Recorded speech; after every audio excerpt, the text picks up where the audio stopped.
Oggi vedremo 5 cose che noi diamo per scontato che al cane possano far piacere, ma che in realtà ci fanno odiare. Vero, Fox?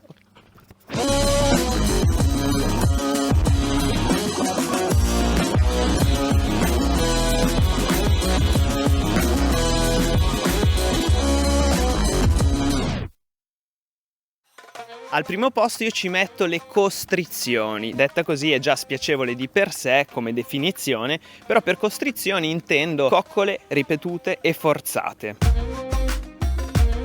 Più noi stiamo appiccicati al nostro cane o lo prendiamo e lo strituriamo nonostante lui si dimeni e ci dia tanti segnali di pacificazione che ci sono rivolti per dirci mi stai stressando, mi stai recando dispiacere. Quindi al primo posto io ci metterei le coccole. Andateci piano con le coccole e portate il cane a volerle, non dategliele dando per scontato, brava, che al cane piacciono le coccole perché le coccole sono piacevoli. In realtà al cane non piace essere toccato più di tanto, quindi è bene sempre vedere come reagisce il mio cane quando avvicino la mia mano, ok? E quindi andarci piano con le coccole e fargliele desiderare, piuttosto che tenerli in braccio e strapazzarli tutto il giorno. Vero, Fox? Ci sono cani come Flash che si farebbero coccolare tutto il giorno, però se io a Splash iniziassi a prenderlo così e abbracciarlo, per il cane loro sono abituati, ok? Però per la maggior parte dei cani è un segnale non di affetto l'abbraccio. Essere avvinghiati al cane non piace perché lo riconduce al discorso della monta. Quindi state attenti che quello che state facendo piaccia al vostro cane, se no alla lunga tenderà a evitarci. Seconda cosa, il cane ci sente benissimo, non c'è bisogno di alzare la voce. Ogni volta che noi alziamo la voce col nostro cane o lo imbruttiamo, stiamo rovinando il rapporto con lui. Cercate di utilizzare i toni gentili, anche perché poi alzando sempre la voce, quando poi serve che magari il cane sta facendo qualcosa, tu ti devi far sentire, il cane ti evita perché dice questo mo mi rompe ancora le palle. Quindi toni pacifici, toni della cucciolata, quindi piripi piripi. Per questo si parla così ai cani, non perché siamo rincoglioniti noi, ma perché al cane piacciono quei toni e in base al tono che utilizziamo reagisce con emozioni diverse. Quindi se io a un cane gli parlo così, ciao patatini, barabi, il cane diventa felice. Se io inizio a dire beh, il cane si intimorisce. Quindi state attenti al tono di voce che utilizzate.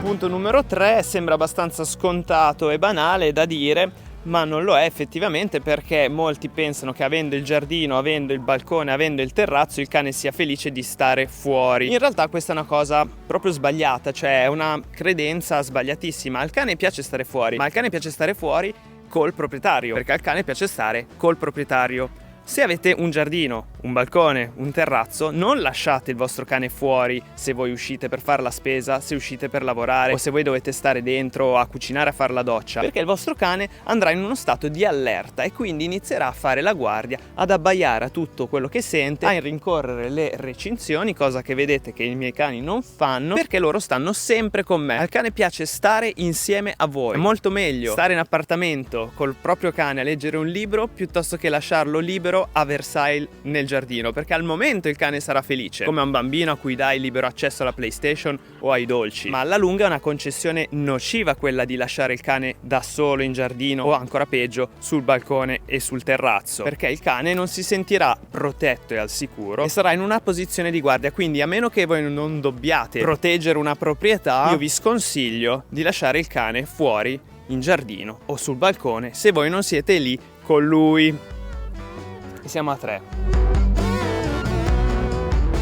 Adesso al punto numero 4 vi faccio vedere dove al cane non piace essere toccato. Primo posto, i pattini sulla testa, che lei li accetta perché lei accetta tutto. Secondo posto, la schiena. Terzo posto, non è un ordine particolare, tirare la coda. Questa è proprio una cosa da non fare mai. Brava, resta qua con la palla. Dove invece gli piace essere toccato, vieni Flash, dietro le orecchie. Grattini dietro le orecchie, ok? Alle femmine piace non diciamo la schiena, ma qua. O la pancia. La pancia, che bella. O una carezzina sulle guance, o questo punto qua.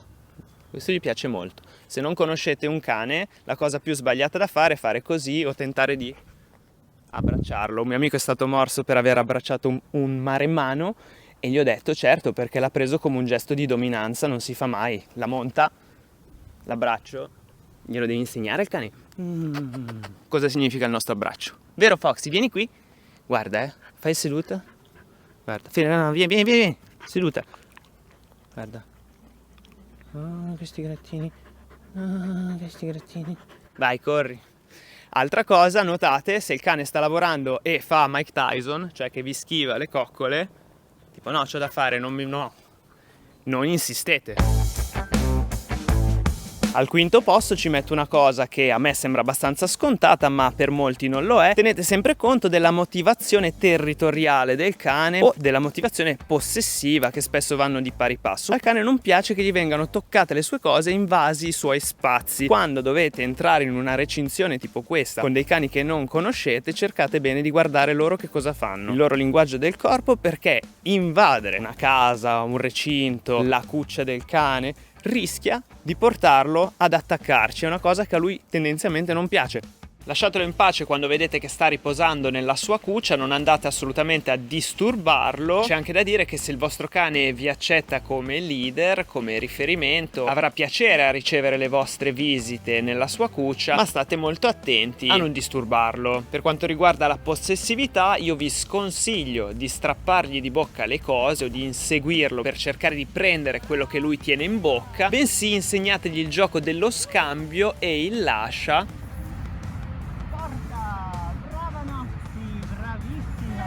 per appunto rendergli piacevole una cosa che altrimenti non farebbe.